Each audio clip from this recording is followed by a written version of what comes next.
शीतल और तान्या दोनों बहनें थीं, लेकिन दोनों के स्वभाव में जमीन आसमान का फर्क था।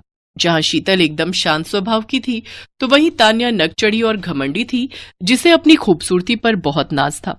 शीतल घर के सारे कामकाज अकेले ही करती थी, तो वहीं तान्या पार्टीज और मेकअप की शौकीन होती है। एक रोज तान्या अपने कमरे में पार्टी पर जाने के लिए रेडी हो रही थी। तभी शीतल उसके कमरे में पोछा लगा रही होती है, तो तान्या जानबूझकर उसे परेशान करने के लिए वहां पर पाउडर गिरा देती है। तान्या, देखो, मैंने अभी यहाँ पोछा लगाया और तुमने ये पाउडर गिरा दिया। मैं जानती हूँ ये तुमने जानबूझकर किया है। रुक, अभी बताती हूँ तुझे। मुझसे ऊंची आवाज में बात करेगी? ये ले। तान्या अपनी पेंसिल हील से उसका हाथ कुचल देती है और कहती है, ले लगाती रह तू अब फैल कर पोछा। मेरा हाथ।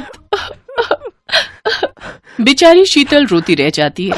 तभी माया उसे आवाज देती है, शीतल, शीतल, कहाँ मर गई? अरे अभी तक पोछा नहीं लगा क्या? देख, रसोई में बर्तनों का ढेर लगा है, उसे भी धो ले। माया उसकी सौतेली माँ थी, जिस कारण वो शीतल को बिल्कुल भी पसंद नहीं करती थी और सारा काम शीतल से ही करवाती थी। देखते ही देखते समय बीता और माया ने दोनों लड़कियों के लिए रिश्ते देखना शुरू कर दिए। जहां वो शीतल के लिए गरीब घर का लड़का देखती है, तो वहीं वो अपनी सगी बेटी का रिश्ता एक बड़े घर में तय कर देती है। ये देख तान्या शीतल से कहती है, शीतल, मुझे तो तेरी फूटी किस्मत पर बड़ा ही रोना आ रहा है। पहले तेरी माँ तुझे छोड़कर चली गई, सारी उम्र मेरी उतरन पहनकर बड़ी हुई, और अब गरीब ससुराल में तेरी शादी। एक मुझे देख, सुंदर शक्ल, और अब अमीर ससुराल।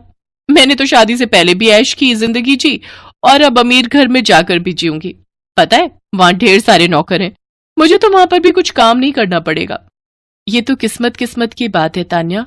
मैं तो चाहती हूँ कि तुम आगे भी खुश रहो मेरी बहन। कुछ ही दिनों में दोनों की शादी हो जाती है। शादी के बाद गृह प्रवेश के दौरान तान्या की सास निर्मला उसका स्वागत बड़े ही सिंपल तरीके से करती है, क्योंकि वो बहुत ही कंजूस थी। आओ बहू, अब इस कलश को पैर से गिराकर अंदर आ जाओ। तो वहीं दूसरी तरफ शीतल की सास शांति फूल बिछाकर और हाथों में पूजा की थाली लिए अपनी बहू का स्वागत करती है।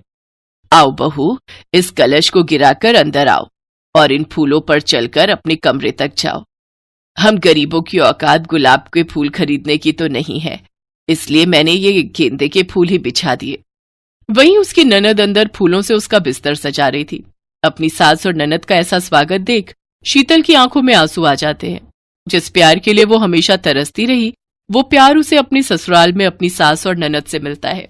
अगली सुबह शीतल जल्दी उठती है, तो उसकी सास उसे कहती है, बहू, तू इतनी जल्दी क्यों उठ गई? हमारे यहाँ सब आराम से उठते हैं, जा तू भी जाकर सो जा। तो वहीं दूसरी तरफ तान्या अपने ससुराल में सो रही होती है, तो उसकी सास उर्मिला उसे आवाज लगाकर कहती है, तान्या बहू, उठ जा, सुबह के 5 बज गए हैं। आज तेरा ससुराल में पहला दिन है, जल्दी से तैयार होकर नीचे आ जा, आज तेरी पहली रसोई है।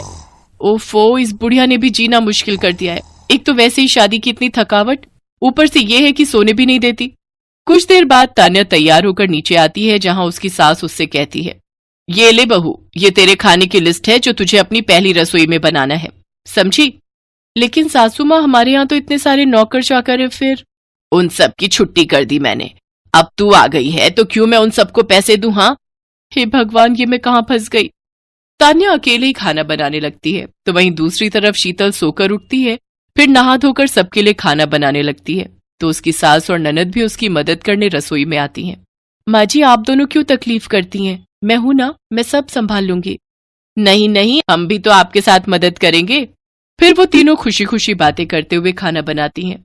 शीतल अपने गरीब ससुराल में भी बहुत खुश थी। वहीं दूसरी तरफ अमीर बहू होकर भी तान्या खुश नहीं थी।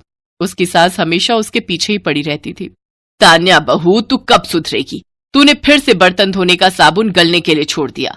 अरे कुछ तो बचत करना सीख। हद होती है सासू माँ, इतनी कंजूसी भी अच्छी नहीं। मुझे नहीं रहना यहाँ, मैं चली अपने घर। घर आकर वो सारी बात अपनी माँ को बताती है। तभी वहां शीतल भी आ जाती है। अरे तान्या बहन, कैसी हो तुम? क्या तुम भी अपने हनीमून पर जाने के लिए गर्म कपड़े लेने आई हो? अच्छा, हम तो मनाली जा रहे हैं। माँ जी ने हम दोनों की वहीं की ट्रेन टिकट बुक करवा दी है। वैसे तुम कहाँ जा रही हो? मेरे जले पर नमक मत छिड़को। तुम जानती भी हो मेरी सास कितनी कंजूस है। पता है माँ, वो तो 5-10 रुपए की चीज के लिए भी मुझे कितना सुनाती है। मुझे नहीं रहना अब उस घर में। ऐसा नहीं कहते बहन, रिश्ते ऐसे नहीं तोड़े जाते। मैं जाकर तुम्हारी सासू माँ से बात करूंगी। शीतल तान्या की सास को समझाती है। उर्मिला अपनी गलती मानते हुए तान्या को लेने आती है और उन्हें भी हनीमून पर मनाली भेजती है।